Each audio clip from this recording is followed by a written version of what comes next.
Philippians 4:12 through 13, it says, this is the Message Bible, by the way. It says, I've learned by now to be quite content, whatever my circumstances. I'm just as happy with as little as with much as with little. I found the recipe for being happy, whether full or hungry, hands full or hands empty. Whatever I have, whatever I am, I can make it through anything in the one who makes me who I am. I can make it through anything in the one who makes me who I am. I love this scripture, and I believe that Paul is trying to teach us something here that is a constant issue, no matter if you're in his time or if you're in our time, that there's always this issue of whether we find him in every situation and every season that we're in. Not in just the good seasons, not in the seasons that we feel like he's prospering us or that we really feel him pushing us through, or, oh God, I feel your presence right now. Oh yeah, it's gonna get whatever. No, but whether my hands are full or whether my hands are empty, I have everything I need. Because I find everything I need in the one that's created me. Not some creation, not some thing that's part of this world that we live in, but I find everything. I don't know about you, but this gets me. And as we sing this song, I think about the words of this song are so powerful, and just looking at who God is. And I love, just like Matt said, he's just like, the words just start rolling out, and they have power to them, and they show you who God is. And it is like, and I was down there, and I was like, I need to run to the altar and get saved again. It's like, oh my God, I can't believe I'm such a sinner, But there's just power in it. But we can't take just these moments and see who God is and the power of who he is, or just when somebody's singing a song that we can join in worship in. But every single minute of our lives should be lived seeing who God is, being content, being satisfied with who God is no matter what season we're in.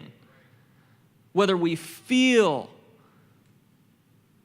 his presence pushing us into greater heights, or we feel that he's allowing us to go through some lows or some situation. The struggle is, do we see him in that situation? Do we lose sight of who we are and who he is? And I want to talk about Job for a second, and I think the book of Job deserves a sermon series, but I just want to talk about this one part of the story, but I'm going to tell you a little bit about it first, okay? So Job is this righteous man that he is a good, amazing, faithful, righteous guy. And God's like, hey, devil, did you consider this man? He's so righteous. Have you seen him, how righteous he is? And he's like, well, if you allow me to actually touch him, because you're so good to him, you protect him all the time.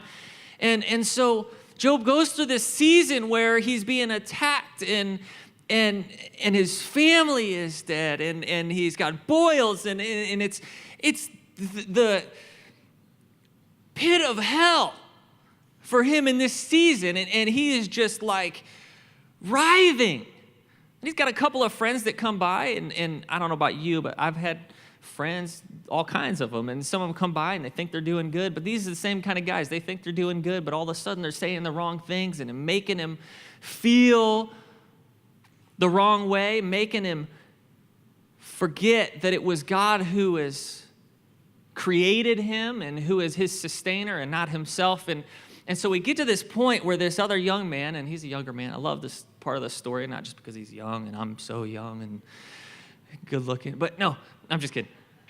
No, but I think about how many times in the Bible God used these people that were young or that were the outcast, or that were just the guy that nobody thought was the one that was going to do this great thing. But because it doesn't matter who they are, and all it matters is who he is. You know? Like, and these other older, wise, supposedly wise men that were sitting there with Job and leading him in the wrong way. And this guy, this young guy, Elihu, he comes, he's like, I've waited, let you guys speak for a little bit because I'm younger. Just going to let you do your thing for a little bit, but I'm going to have to speak up and tell you something.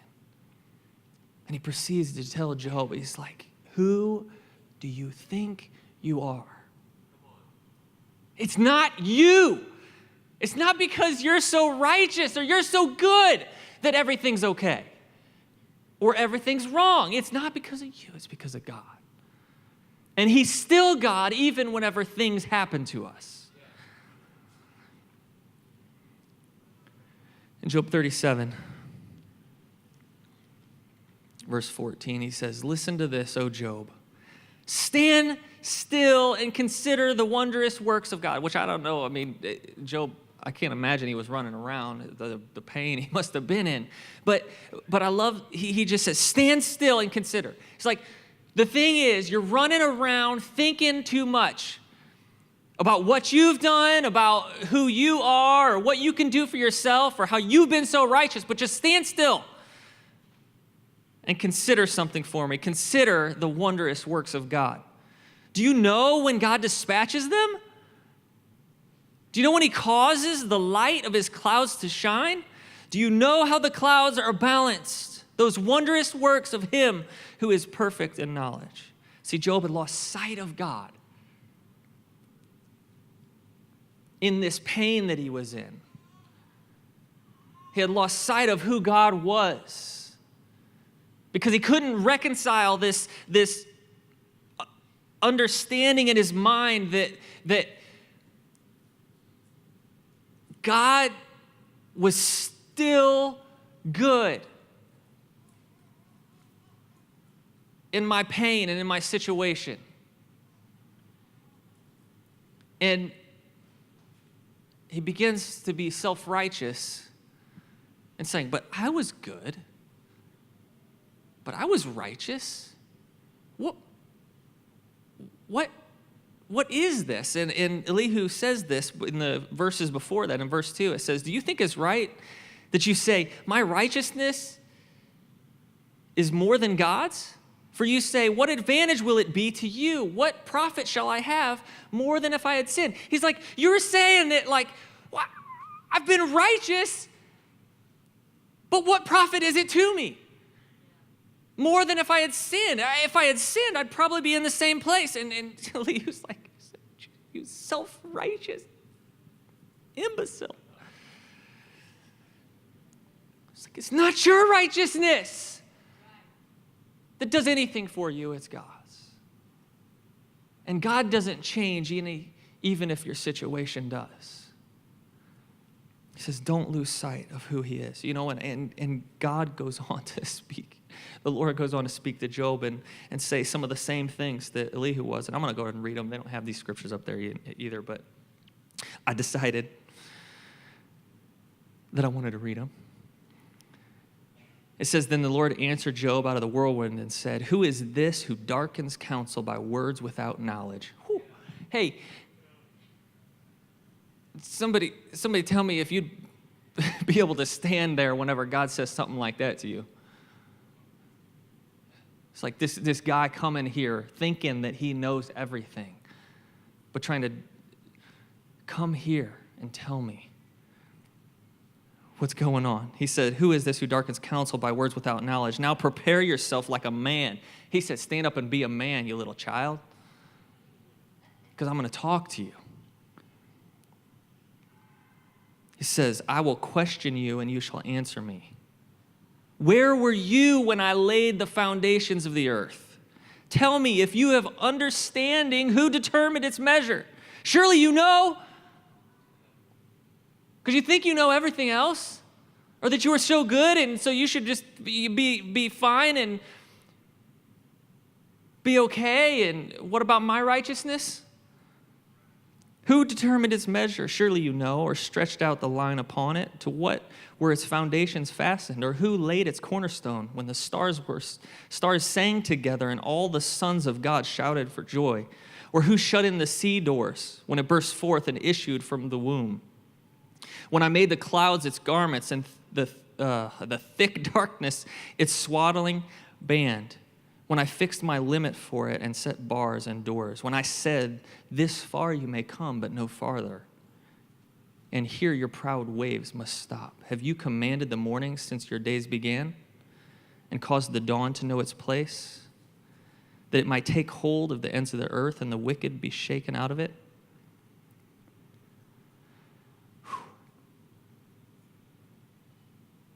He says, stand up and take it like a man, because you're acting like you think you're a man. But where were you when I formed the earth? Who do you think you are that when a little trouble comes, you say, but I was so righteous. But I was so good. But Job lost his sight of who God was. And stopped hungering and thirsting just for God and not just to be good and just to live a good life. And not just to have all this cattle and be wealthy and have this big family, you know. That's the struggle.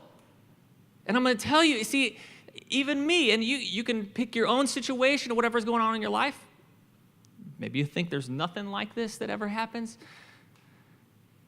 But I know for me, it's like even in this season that we're in, Tori and I, we're in this season of growing and stretching and leading the church and doing all this stuff. And, you know, I think at some points I'm like, you know what, I think I'm getting the hang of this. I'm all right. I'm doing okay. I think I've got it. God's using me, and man, I'm getting stronger. And all of a sudden I feel God is like, where is your strength? Where is the knowledge that you have? Is it in you or is it in me? Is the strength that you have, is it me or is it you? Is the victories that you have, is it you or is it me? Anything that you do, can you just tell me? And he stands up, tells me to stand up like a man, take it like a man. I'm going to ask you some questions. You better answer me. Where does your strength come from? I'll be like, you? Like, yeah, you better believe it. Do you know what you guys, you don't know what I'm talking about. Whether it's, in your job or your family's doing good or, oh, my kids, I've been doing a good job with my kids. They're doing, look how good they are. They're strong. They're healthy. They follow God. I've been doing good. And God's like, stand up and take it like a man, because I'm going to ask you a question. Why are your kids doing good? Is it because of you or is it because of me? Now you are there and you're helping your kids. You are teaching them, but who gives you the ability to teach your kids? Who gives you the strength to walk out the days of your life? I mean, I can say it about anything that we do. And the problem is that we go on day after day, and then all of a sudden we get to think like, yeah, I've been doing pretty good. When we should be thinking, God's been doing pretty good. Getting me along. He's done a pretty good job, because I wouldn't be where I am today if it wasn't for him. See, do you get what I'm saying? Man, it's just the slightest little things like that can take us off course. Job didn't sin.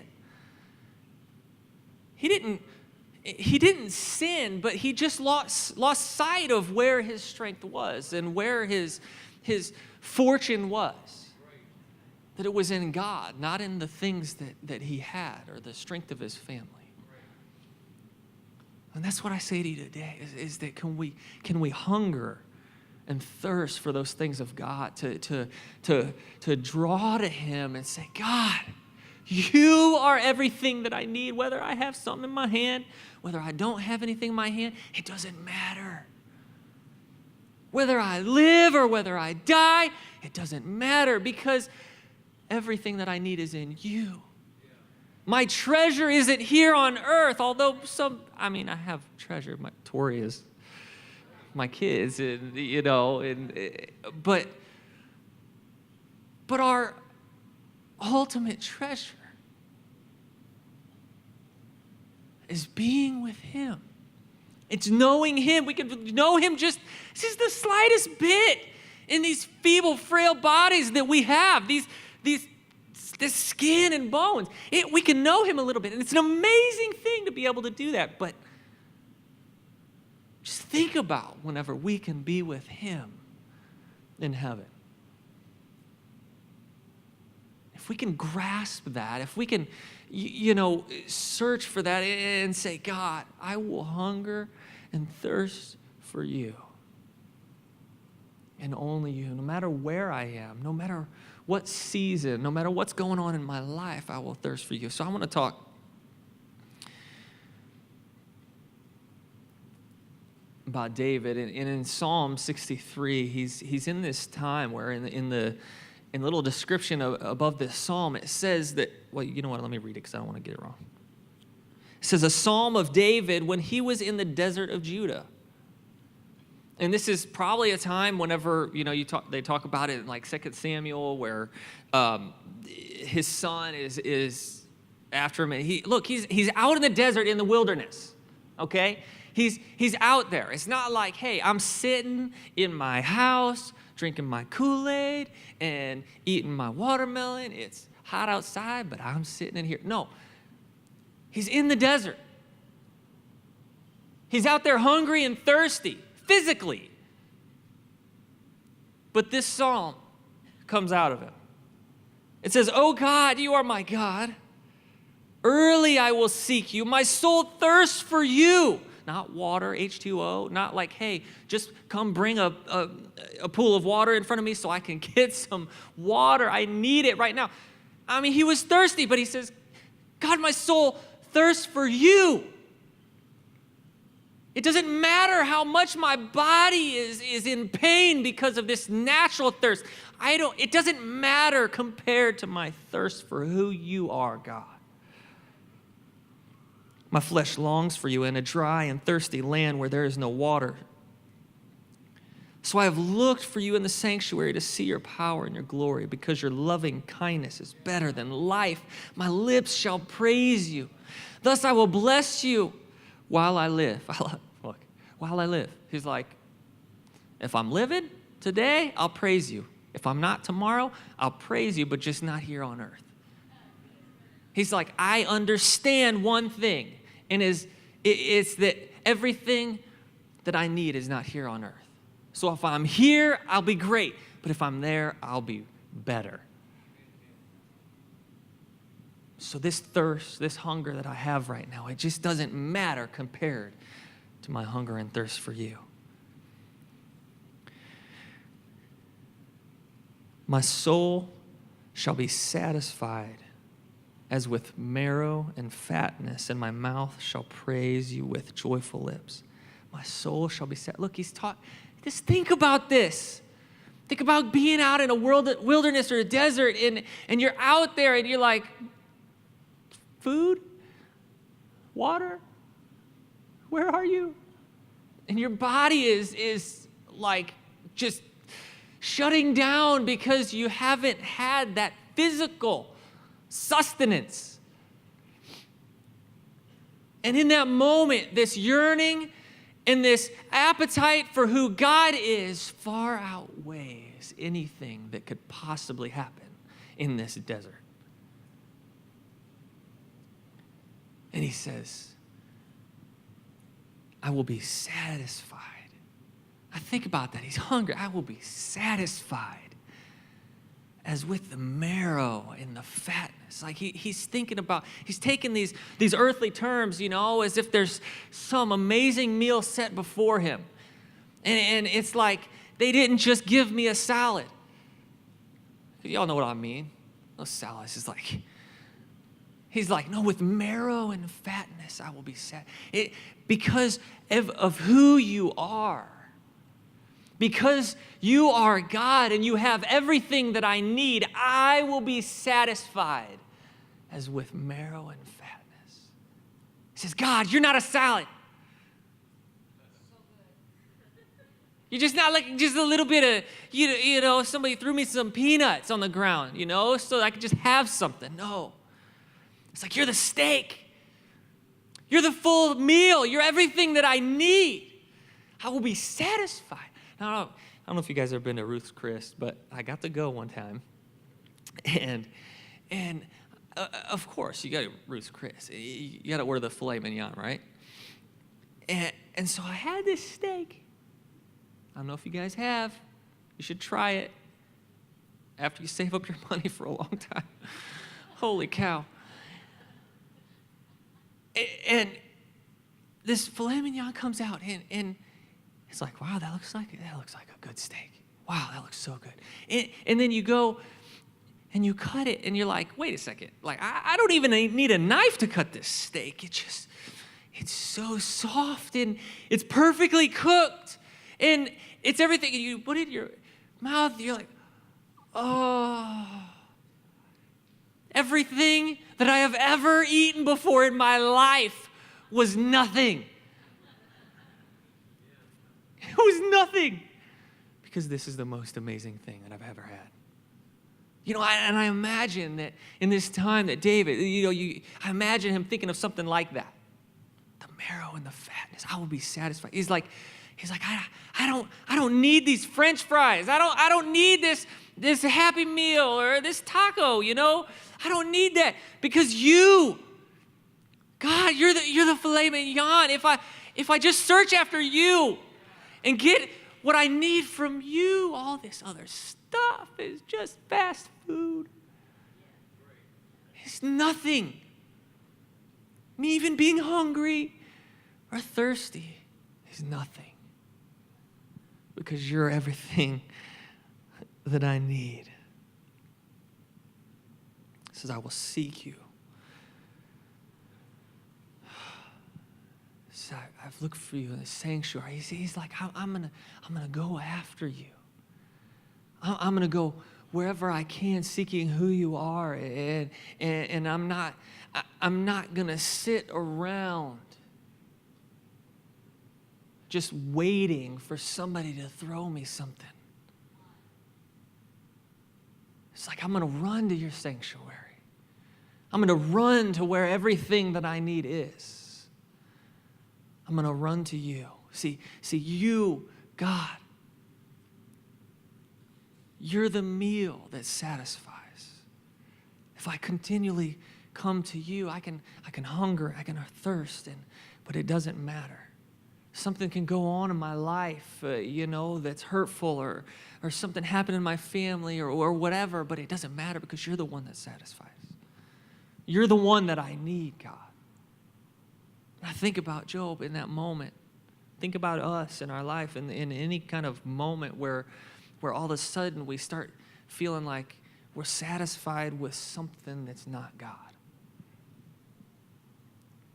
Whether it's our righteousness, or hey, I'm doing pretty good, or maybe we're going to get the French fries of sin somewhere, looking at something, you're talking, hanging around with the wrong people, you're doing whatever, and all of a sudden you're going through the drive-thru, And those French fries, they taste good at first. You know what I'm talking about. Like when you've really been eating the good food and your body is used to the good food, and you go to the drive-thru and get that burger, and you're like, man, this is gonna taste so good. These fries are gonna taste so good. And they do for a second, It tastes so good. And then all of a sudden, later on, maybe 30 minutes, maybe an hour, and all of a sudden you're like, whoa. Doesn't taste so good now. It's actually making my belly feel weird.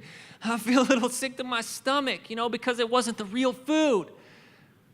It was just some manufactured thing to look like it was going to sustain you, like sin is, like self-righteousness is, like thinking that you have what you need is. It's like this thing that looks like it's food, but it's not. But Paul says, he's like, I'm satisfied in you. You're everything that I need. You're the steak. You're the steak and the potatoes, God. It's like I can take and come into your presence and get everything that my body needs. My body, it will be satisfied. After you eat McDonald's or whatever, I'm not just ragging on McDonald's, whatever. I'm just saying, your body really isn't satisfied. It feels full, but it's not satisfied. You can eat those things, those processed, those things. I really don't eat super healthy. I know I'm making it look like I do. I don't. I love the peanut M&Ms, and you just gotta have some of those. But I have been eating healthier because I can't eat wheat anymore. Long story. I got celiac. I'm allergic to wheat. But anyway, the thing is, it's amazing that as you just change a little thing here and there, eating a little healthier, because I can't eat McDonald's anymore. That's how I thought about it first. Like, I can't eat McDonald's anymore. Like, seriously, I used to go to McDonald's for breakfast every morning, get a breakfast burrito. It was so good. But now I imagine if I did eat one of those, I'd be like, oh my goodness, what is this junk? Because just like sin, we step into those things and we start tasting the French fry or the breakfast burrito or the whatever. You step in little by little. And then all of a sudden, all these processed things or all this sin looks so good. But it's because we've gotten away from the real food. And our body is not satisfied with that sin. It's not satisfied with that processed stuff. It's only satisfied with God and who He is. He says, God, because your loving kindness is better than life, my lips shall praise you. And this part of the scripture, I want you to think about how, David, in this moment, he actually hasn't been able to see the love of God like we have. Where is it? 1 John 4:9, it says, in this the love of God was manifested toward us, that God has sent His only Son into the world that we might live through Him. David didn't even see this, but he still saw the love of God. But how much more us who have been able to taste and see this thing that God did for us to save us. He sent His Son to die on the cross for us that we could be saved, so that His Spirit could reside in us whenever Jesus went back to be with Him. And this we see.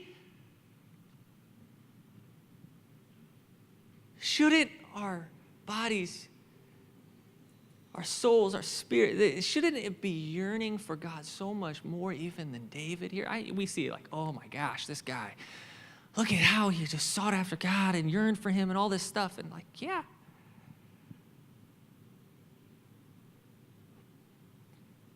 But you who have been able to see God even in a better way after He sent His Son to die on the cross, how much should you be yearning for Him? Should your appetite for who He is be strengthened so much that it doesn't matter what season or what thing is going on in your life? What is your appetite for Him?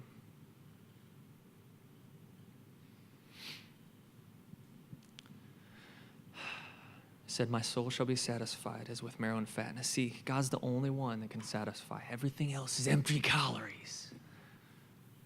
Everything else is something that might fill our belly, but it doesn't give us what we need. It might feel good for a moment, but it is fleeting. It is gone. He is the only one that satisfies. In 2 Timothy 3:1 or actually verse 3, it says, "But know this, that in the last days perilous times will come, for men will be lovers of themselves, lovers of money." It says in the last day, but like, really, was it any different then than it is now? But still, I take this myself as, okay, this is my time. He's talking about us right now. "For men will be lovers of themselves, lovers of money, boasters, proud, blasphemers, disobedient to parents." Where are my kids at? They'll be disobedient to parents. "Unthankful, unholy, unloving, unforgiving, slanderers, without self-control, brutal, despisers of good, traitors, headstrong." I mean, he's going on and on. "Haughty, lovers of pleasure rather than lovers of God." See, the thing is what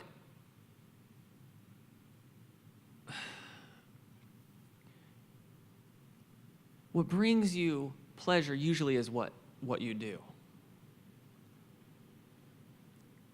Let's just say, sometimes I say, I don't know if I can do that. And Tori's like, you could do whatever you put your mind to. Whatever makes you happy.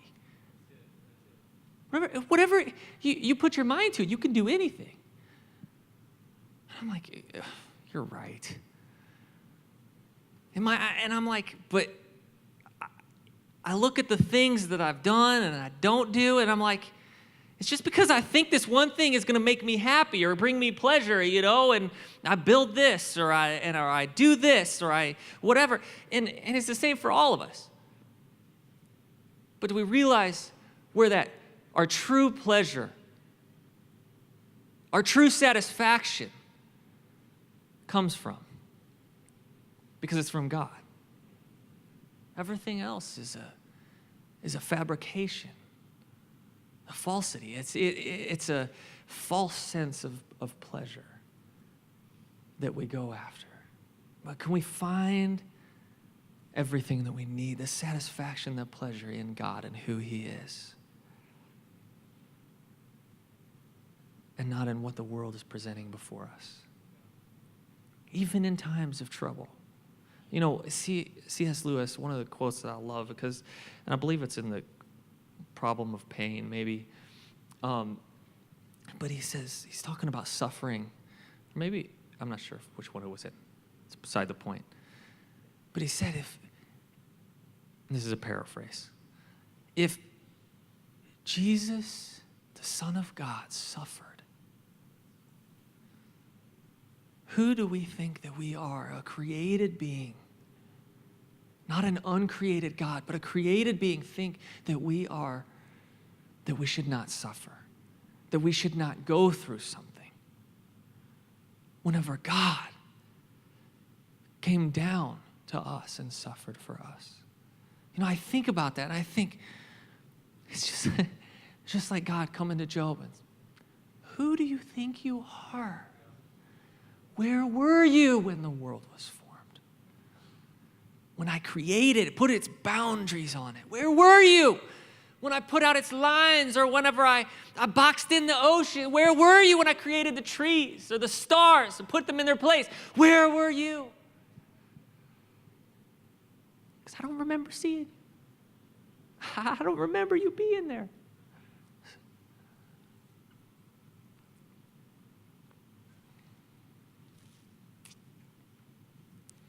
Can we find our desire pointed at who God is,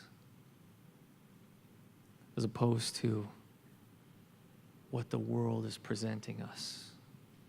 Those other things, there's a multitude of other things placed before us. But just like in this song, I love it. It's like 100 billion galaxies, the stars. When you created these things, there might be 100 billion things that are trying to lead us away from God or trying to attack us, but there's more than that.